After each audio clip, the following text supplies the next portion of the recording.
ମୁଁ ଦିलीप କୁମାର ନାୟକ ନରଣପଡ଼ା ଚାନ୍ଦୋଳ କେନ୍ଦ୍ରାପଡ଼ା। ମୋର ସ୍ୱରଚିତ ଶିଶୁ କବିତା ଗୁଲୁଗୁଲିଆ ପୁଅଟିଏ ସେ।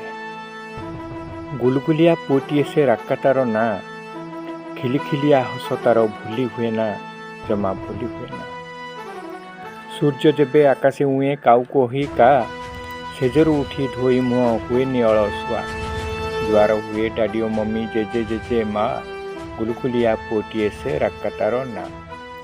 ଆପେ ଆପେ ସେ ଘଷଇ ଦାନ୍ତ ଗାଧାଏ ଯାଏ ନିତି, ବର୍ଷା ଶୀତେ ଡରି ସେ କେବେ ହୁଏ ନା ଜାକି ଜୁକି। ଠାକୁର ଘରେ ନୁଆଇଁ ମଥା ଡାକଇ ମା ମା, ଗୁଲୁଗୁଲିଆ ପୁଅଟିଏ ସେ ରାକାତାର ନାଁ। ଧୋଇକି ହାତ ଖାଏ ସେ ଭାତ ଆସନ ପରେ ବସି, ମମି ତାହାର ଦିଅନ୍ତି ଯାହା ଖାଏ ସେ ହୋଇ ଖୁସି।